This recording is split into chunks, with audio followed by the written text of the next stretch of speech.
Hacer una última sesión del curso donde vamos a hablar de trauma, estrés y estragos parentales, ¿vale? Bueno, recapitulando un poco la sesión anterior, recordaréis que estuvimos hablando de la cautividad y de cómo la cautividad puede ser tan traumática como los malos tratos, el abuso sexual o las neurosis de combate, ¿no? Y eso yo creo que quedó bastante claro en la sesión anterior, y vimos también cómo la cautividad pues se refería a ser prisionero de sectas o de doméstica también, prisioneros domésticos, prisioneros, hablamos también de los prisioneros en instituciones totales, hablamos de Goffman y de aquel libro seminal que era el libro Internados, donde el propio Goffman demostró que la cautividad por sí misma es tan destructiva como cualquier otro estrés de la infancia, ¿no? Hablamos también del caso de Natalia Kampusch, aquella chica austríaca que fue retenida durante 8 años de su vida, creo recordar. Hablamos también del caso del pianista de James Rhodes, donde hablaba de sus diagnósticos psiquiátricos a lo largo de su vida. Vimos cómo había recibido casi todos los diagnósticos habidos en el DSM, y vimos también cómo Judith Herman pues había propuesto un nuevo diagnóstico que se llama el trastorno de estrés postraumático complejo, que todavía no está aceptado en el DSM-5, pero que está aparcado ahí a la espera del DSM-6, ¿no? Vimos también el mecanismo que era común a todas estas patologías, que era la identificación con el agresor, Recordaréis que la identificación con el agresor es un mecanismo descrito por Anna Freud y Sándor Ferenczi, y cómo este mecanismo pues era el que compartían prácticamente todas las víctimas de la cautividad o de cualquier otro trauma infantil, ¿no? La identificación con el agresor es una manera, está provocada por el miedo intenso, las amenazas a la supervivencia, y tiene como objetivo el intentar hacerse una copia del agresor, del perpetrador, a fin de controlar un poco la ira o el castigo que procede de este perpetrador, ¿no? Hoy vamos a hablar de conceptos básicos, porque una de las preguntas que se podrían hacer es ¿qué diferencia hay entre trauma y estrés, ¿no? O sea, ¿qué diferencias existen entre por qué hablamos a veces de trauma psicológico y a veces de estrés? Bueno, el estrés, como ya os he contado en otras ocasiones, los seres humanos somos muy vulnerables al estrés. Os acordaréis de aquella sesión en la que hablamos de la vulnerabilidad al estrés, que era de causa biológica y que estaba provocada por la autodomesticación de nuestra especie, y que esta autodomesticación se basaba en la neotenia, que habíamos ido incorporando rasgos de docilidad en nuestra especie, de tal manera que tenía también correlatos fisiológicos en el canal neural, que es lo que hacían a la larga que fuéramos tan sensibles al estrés. Recordaréis que una de las causas era que teníamos unas cápsulas suprarrenales más pequeñas que los animales y unas amígdalas cerebrales más grandes, ¿no? Vosotros, no sé si alguna vez os habéis os habéis parado a pensar lo difícil que es coger un pájaro, ¿no? O cazar un pájaro. No sé si habéis ido alguna vez a cazar pájaros en esos sitios que ahora... Los pájaros son muy difíciles de cazar y tienes que usar trampas, como el parany, ¿no? Esto que hacen aquí, el parany, que es una trampa de pegamento. Los pájaros se pegan a las ramas y no se pueden escapar, ¿no? Que está prohibido, por cierto, ahora el parany, porque es una trampa demasiado burda. Y el asunto es que los pájaros son muy difíciles de pillar, porque los pájaros son muy temerosos. La vida de un pájaro transcurre entre el horror a verse atrapado y la necesidad de comer o de beber, ¿no? Y precisamente por eso son tan difíciles de cazar, porque son muy temerosos. Aún no te han visto y aúllen, ¿no? Los seres humanos no somos así, como sabéis. Somos muy atrevidos, ¿no? Somos muy osados, porque no tenemos esa capacidad de temerosidad, ¿no?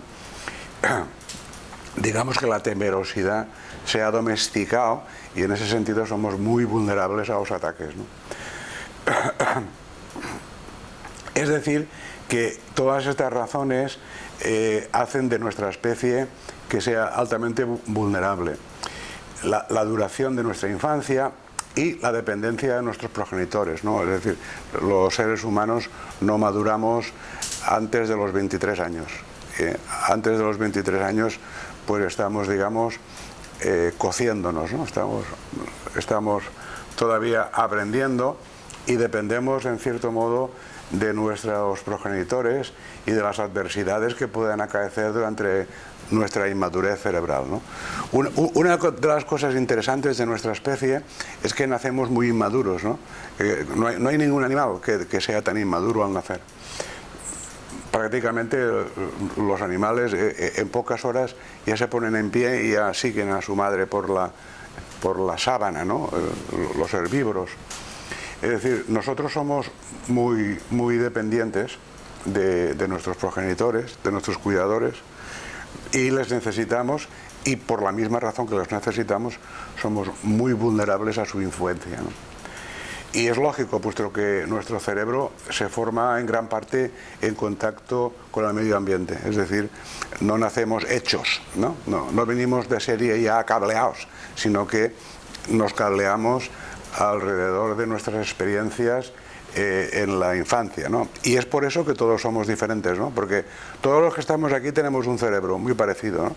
Las mujeres tenéis un cuerpo calloso más gordo que los hombres, pero en definitiva nuestro cerebro es muy parecido, el que tenemos aquí todos. Lo que nos diferencia es el cableado, es decir, las conexiones que van formando las neuronas y los axones con estructuras cada vez más próximas a la superficie.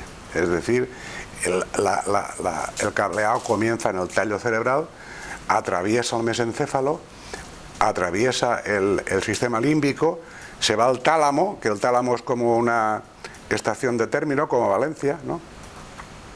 Y luego del tálamo se va a la corteza cerebral, ¿no?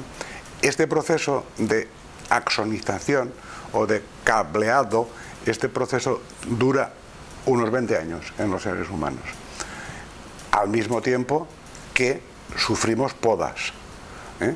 La poda neuronal es que en el primer año, durante el primer año y durante la adolescencia se produce una poda de neuronas que no se usan ni sirven para nada, ¿no? Es decir, nuestro cerebro es tremendamente plástico y está continuamente en formación, ¿no? Esta capacidad para aprender y para aprender cosas nuevas tiene que ver también con nuestra vulnerabilidad, ¿no? Pero el estrés no siempre es malo, es decir, el estrés no hay que considerarlo como una cosa negativa, sino que pensad que vosotros ahora que me estáis escuchando, vuestra corteza cerebral se está estresando. Se está estresando porque tiene que dar sentido a lo que está oyendo, ¿no? Y ese sentido en cada uno de nosotros es distinto. Y eso es estrés. Eso es un estrés. Por cierto, que hablando de estrés, yo no sé si sabéis quién fue el gran autor, o los dos autores que siempre se han señalado con el síndrome de adaptación general. ¿Alguien lo sabe quiénes fueron? Síndrome de adaptación general. ¿Quién lo describió? ¿Quién? ¿Cómo? Seyle, muy bien. Cannon y Seyle. Cannon y Seyle fueron los autores que describieron esto que estoy diciendo, el síndrome de adaptación general. Y os voy a contar una anécdota de Seyle porque es muy divertida. O sea, Seyle era uno de los investigadores más desastres que han habido en la historia de la medicina y se encontraba trabajando con un programa de investigación de trasplante de cáncer de ovario en ratas. Es decir, ponía células del ovario de una rata a otra, ¿no? Para ver si los cánceres se podían contaminar. El asunto es que Seyle puteaba mucho a las ratas, ¿no? Les puteaba muchísimo y las ratas le tenían horror, ¿no? Cuando le veían aparecer en el laboratorio, ¿no? Y además de que le tenían horror, es que era muy despistado. Y entonces lo que hacía Seyle es que se dejaba las jaulas abiertas y al día siguiente, cuando llegaba al laboratorio, tenía que perseguir a las ratas con una escoba para intentar que volvieran a su jaula, ¿no? Y entonces un buen día las ratas comenzaron a tener úlceras por estrés y comenzaron a sangrar. Tenían hemorragias digestivas, ¿no? Entonces alguien cayó en la cuenta de que era él el que le provocaba el estrés a las ratas, ¿no? Y describió la hemorragia digestiva por estrés, ¿no? Que es un cuadro clínico que podéis ver en la UBI. En la UBI se dan muchas hemorragias por estrés, ¿no? Porque la UBI es un sitio, como comprenderéis, muy estresante para el que está allí, ¿no? Y para el que cuida también, para los dos. Bueno, pues esta es la historieta de Seyle, que es el gran teórico del estrés, ¿no? Pero la línea que separa los tres conceptos es muy delgada, ¿no? ¿Qué diferencia hay entre trauma, estrés y estrago? Bueno, el estrés es una exigencia, ¿no? Mientras que el trauma es una sobreexigencia que supera nuestros mecanismos de adaptabilidad. Y el estrago hace referencia al daño sucedido en la crianza, ¿eh? Sobre todo con los daños al apego, separación, abandono y validación. Es decir, una cosa está relacionada con un evento más o menos comestible, otra cosa estaría relacionada con un evento indigerible y otra cosa estaría relacionada con la crianza, ¿no? Vosotros sabéis que en los niños, durante esta época tan larga en la que se hacen adultos, pues hay dos cosas que son muy importantes. Una es la crianza y otra es la educación, ¿no? Crianza y educación. La crianza hace referencia a todas las estrategias de cuidado que los cuidadores o que los progenitores o que la familia o que el vecindario tiene con los niños pequeños, ¿no? Bueno, pues estrago es lo que sucede durante la crianza de un determinado niño, ¿no? Ni es estrés ni es trauma, ¿no? Sin embargo, a la hora de hablar de una cosa o de otra, pues depende de la intensidad y depende de cómo lo ha vivido cada cual, ¿no? Además, en la tradición psicoanalítica, trauma es algo que hace referencia a algo que no se pudo procesar, ¿no? ¿Qué quiere decir algo que no se puede procesar? Pues quiere decir que es algo que el niño, por sus capacidades cognitivas, es incapaz de darle un sentido, ¿no? Porque lo más importante para nuestro cerebro es el sentido. Dar sentido a las cosas que nos suceden, ¿no? Darle un sentido. Por ejemplo, si un niño se le muere su padre o su madre a los 6 años, ese duelo es traumático, porque no se va ni siquiera a hacer, no se va a llevar a cabo. No se va a llevar a cabo porque el niño no sabe lo que es la muerte. Es decir, no tenemos una manera de explicar qué es la muerte, ¿no? Y por supuesto en los niños de esa edad pues tampoco. Es decir, para un niño la muerte de un progenitor es un abandono. Es el padre o la madre se han ido, ¿no? Se han ido. Yo no sé si vosotros recordáis la primera vez en que os enfrentasteis a la muerte, ¿no? A la muerte de otro, ¿no? A la muerte de un familiar, de un conocido, de un compañero, de una compañera. Yo me acuerdo perfectamente de la primera vez que tuve que pensar eso de la muerte, ¿no? No recuerdo la edad que tendría, pero andaría por los 4 o 5 años. Una tía mía murió y yo fui al entierro con mi padre y no entendía dónde estaba la tía, ¿no? No lo entendía, ¿no? Y mi padre me dijo, ya no la verás más. Ese ya no la verás más es una de las formas más suaves de explicar el tema de la muerte, ¿no? Ya no la verás más. Es decir, se ha ido, ¿no? El inconsciente no puede procesar la muerte porque es lo real, ¿eh? Lo real. El nuestro tampoco la puede procesar, ¿eh? Es decir, nosotros cuando pensamos en la muerte tampoco la podemos procesar. Pero sin embargo, imaginaros en un niño de 4 o 5 años o 6, ¿no? No se inscribe. Nosotros lo podemos inscribir en el inconsciente, en la línea semántica, pero un niño no lo puede inscribir. Por lo tanto, tiene que dar una explicación. Y la explicación que da es que me ha dejado, ¿no? Me ha dejado. Y me ha dejado porque soy malo. No es que me ha dejado porque sí. Me ha dejado porque soy malo o mala, ¿no? Esta es un poco la explicación, la fantasía o la explicación que dan los niños al tema de la muerte, ¿no? Naturalmente, la muerte que no se duela, pues se comporta como un cuerpo extraño toda la vida, ¿no?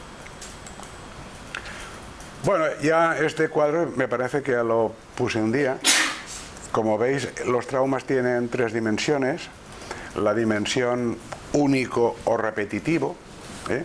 Un trauma puede ser de una única vez, por ejemplo, una violación, o repetitivo, múltiples violaciones, como es un caso que os conté la otra vez, el caso de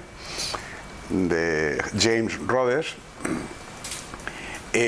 Fluctúan siempre en esta dimensión disociación-excitación, ¿eh? La segunda dimensión, y la tercera dimensión, que sería amnesia-reexperimentación. Es decir, esto ya lo hemos visto en sucesivos seminarios, en la neurofisiología del trauma, cómo tiene que ver la reexperimentación y la amnesia y todos estos asuntos y aspectos, ¿no? Bueno, una de las cosas interesantes que tienen cómo protegernos de lo traumático, ¿no? Cómo protegernos de lo traumático, dado que nuestra vulnerabilidad al trauma es debida a la dependencia de nuestros cuidadores. Pues uno de los digamos, seguros más conocidos es haber sido criado, una crianza con un apego seguro, ¿no? Las personas que se han criado con un apego seguro tienen mayor resiliencia al trauma, ¿eh? Que aquellas que han sido criadas en ambientes inseguros o desorganizados o ambivalentes, ¿no? Ese tipo de personas predicen un mayor impacto a largo plazo de los eventos traumáticos, ¿no? A esta resistencia que tenemos los que hemos sido criados en ambientes seguros, pues lo conocemos con el nombre de resiliencia, ¿no? La resiliencia es la resistencia que ofrecemos a la deformidad de los eventos de la vida, ¿no? Y los apegos inseguros pues predicen a largo plazo complicaciones traumáticas o de estrés. Bueno, con respecto al estrés, hubo dos investigadores, Holmes y Rae, que hace algunos años iniciaron un trabajo de investigación que se llamó Eventos de la Vida o Life Events, y que consistía en averiguar qué eventos de la vida eran traumáticos y cuántos de traumáticos eran. Es decir, lo cualificaron y lo cuantificaron, ¿no? A cada uno de estos ítems pues le ponían una puntuación, ¿no? De 0 a 100. Y este es el resultado de los ejemplos de la escala de Holmes y Rae, que por cierto está en español, traducida al español por González de la Ribera, y que la podéis encontrar si os interesa medir de alguna manera los eventos de la vida y las circunstancias de estrés, ¿no? La muerte del cónyuge, es decir, quedarse viudo o viuda, viudo más, tiene una puntuación de 90, y las vacaciones de Navidad pues tienen una puntuación de 20, ¿no? Para que veáis cómo va fluctuando la puntuación entre lo más grave, lo más traumático, lo más estresante y lo menos estresante, como es las comidas de Navidad, que por cierto son muy traumáticas, sobre todo para las niñas que tienen anorexia mental, ¿verdad? Antes de Navidad hay que esperar siempre un repunte de patologías alimentarias, ¿no? La Navidad tiene, como sabéis, una obligatoriedad de reunirse en familia el día de Nochebuena o el día que sea, y eso genera pues fricciones y genera líos entre los cuñados y las cuñadas, que tú has dicho, que yo he dicho, y sobre todo con las niñas que no comen, que tienen que comer a la fuerza y que tienen que exponerse en público y a lo que van a comer, ¿no? Es decir que estos eventos de estrés de Holmes y Rae pues son una intentona de cualificar y cuantificar exactamente en qué consiste esto de los eventos de la vida estresantes. Lo que ocurre es que esto es mentira, como veréis a continuación. Es decir, luego os contaré ejemplos de por qué el ítem, por ejemplo, el ítem 2, separación. La separación tiene una puntuación muy alta en los estresores, ¿no? Me parece que es 85. Pero depende, claro, no es lo mismo ser abandonada que ser abandonado. Dejar que ser dejado. Naturalmente, el que es dejado tiene mucho mayor riesgo de estrés que el que deja, sobre todo si es por una chica más joven, ¿no? O sea, el que se divorcia de su mujer por una chica más joven no tiene estrés, el que tiene estrés es ella. ¿No? ¿Es así? Y entonces quiero decir que esto, verlo así de una manera fría y aséptica, es un poco imposible, ¿no? Un poco imposible. Muerte del cónyuge. La muerte del cónyuge es fatal para los hombres, pero no tanto para las mujeres, ¿eh?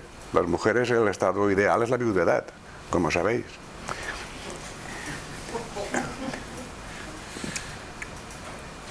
Bueno, la ruptura de un noviazgo o relación similar hoy en día es uno de los factores que más estresantes son en las adolescentes que tienen trastornos emocionales, ¿no? Y que vemos en la consulta de trastornos alimentarios. Yo creo que es la ruptura de un noviazgo o de una relación sentimental, o la traición de una amiga, yo creo que son dos de los eventos que podríamos clasificar a todas las chiquitas que tenemos en la UTA. Yo siempre me he planteado cómo es posible que la ruptura de un noviazgo sea tan estresante, ¿no? Sí, eso es normal, ¿no? Pero para eso habría que intentar explicar la sociedad narcisista. Hoy en día no se tolera, ¿no?, que a una la dejen, ¿no?, o que uno lo dejen. Los hombres tampoco reaccionan nada bien cuando los abandonan, como sabéis, ¿no? Ahí. Pero esto ya no se explica con factores psicológicos, esto hay que explicarlo con factores sociales, ¿no?, socioculturales. Y la sociedad narcisista, de la cual no voy a hablar ahora porque no viene a cuento, ¿no?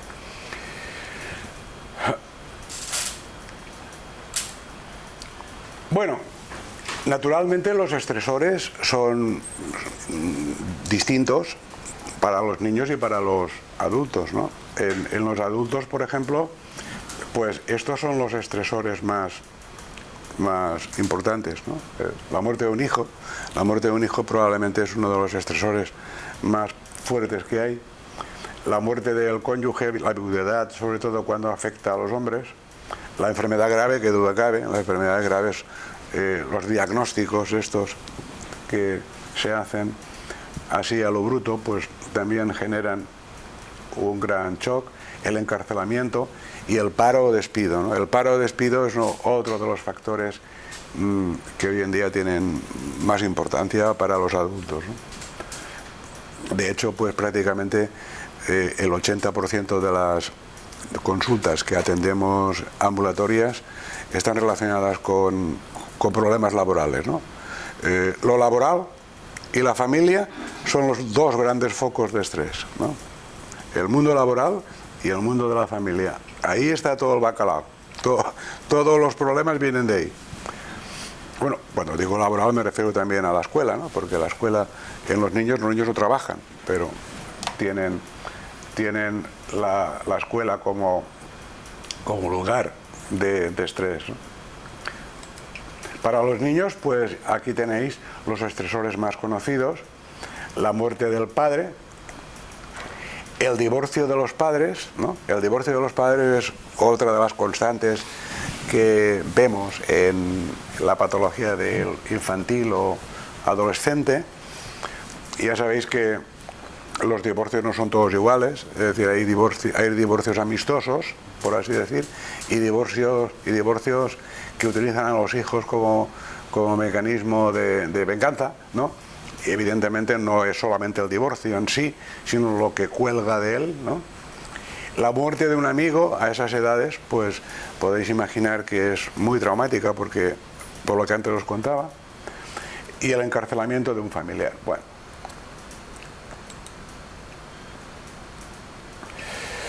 Bueno, ahora vamos a hablar del duelo como modelo traumático y de estrés, ¿no?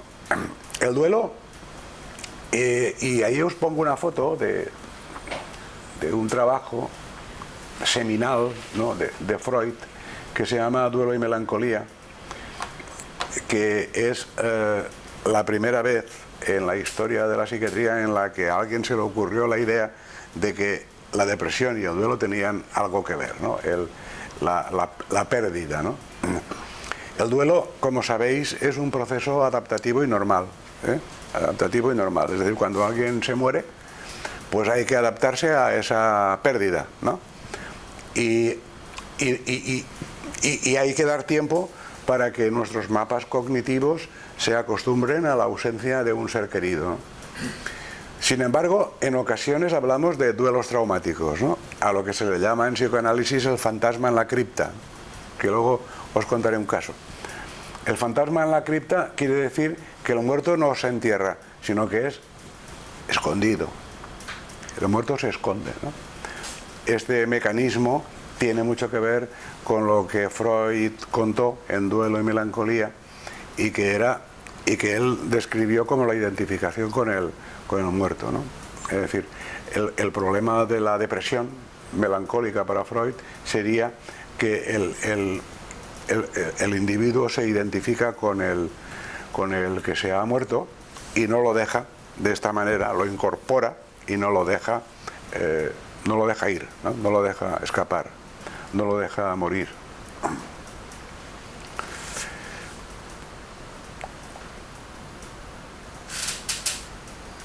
Para que se dé un duelo es necesario que se den ciertas condiciones, ¿no? Es decir, tenemos que tiene que haber una pérdida, ¿no? Porque, por ejemplo, estos padres que tienen a la niña esta que ha desaparecido en Sevilla y que no aparece el cadáver, si el cadáver no aparece, si no hay una prueba de que realmente esta niña ha muerto, evidentemente no se puede hacer el duelo, ¿eh? El duelo se hace no con desaparecidos, el duelo se hace con personas a las cuales objetivamente hemos visto morir o sabemos que han muerto, ¿no? Es decir, para que se reconozca la pérdida es necesario que la pérdida haya sido objetivable, ¿no? Si desaparecidos en combate, desaparecidos en la guerra, desaparecidos en no sé qué, pues no, el cadáver no se encuentra, pues el duelo no puede llevarse a cabo, ¿no? El duelo se enquista y ahí genera, pues os podéis imaginar toda clase de patologías, ¿no? Además es necesario que se reconozca que esa pérdida es algo valioso y significativo. Es decir, que cuando perdemos algo es necesario que aceptemos que esa pérdida ha sido para nosotros algo significativo, ¿no? Que no creáis que todo el mundo lo hace, ¿eh? Mucha gente lo niega, mucha gente lo que hace es una negación. Mucha gente lo que hace es cuando pierde algo valioso y significativo, hace como que no va con él, ¿no? Hace como que no va con él, ¿no? Como que pasaba por allí, ¿no? Es decir, lo banalizan la pérdida, ¿no? Si banalizas la pérdida, no vas a poder elaborar el duelo, ¿no? Además hay que estar seguro de que la pérdida es irreversible, es decir, que no se puede recuperar, porque si se puede recuperar, la negación funciona mejor, ¿no? Y obviamente es necesaria la sanción social, ¿no? Es decir, que haya testigos que ayuden a soportar el dolor, ¿no? Esto hay culturas y culturas. En nuestra cultura que hemos perdido pues todos los apoyos sociales que tuvimos en una época determinada, pues esto, los duelos se los tiene que currar uno solo, ¿no? Porque no hay nadie que te haga de soporte al dolor, ¿no? Yo ahora lo veo con una amiga mía que ha perdido a un hijo y que vive en un pueblo y la gente le huye. O sea, la gente le huye porque la gente no quiere saber de la muerte, no quieren saber nada. Y la gente dice, ay, y yo no sé qué decirle, ¿no? Eso lo dice mucha gente, ¿no? ¿Y yo qué le voy a decir? Pobre, ¿no? ¿Yo qué le voy a decir? No, si no tienes que decir nada, lo que no tienes que decir son paridas, ¿no? De que la gente dice muchas paridas para consolar a los demás. Y no sabe que lo único que tiene que hacer es compartir, como hacemos en Facebook, compartir. Y lo demás sobra, ¿no? Los discursos estos que se hacen, ay, era tan bon xiquet, es quin xiquet tan... oh, qué bon xiquet que era. Todo eso no sirve para nada. Eso no consuela, ni apoya, ni hay sanción social. La sanción social está en la presencia, ¿no? En la contención y la presencia.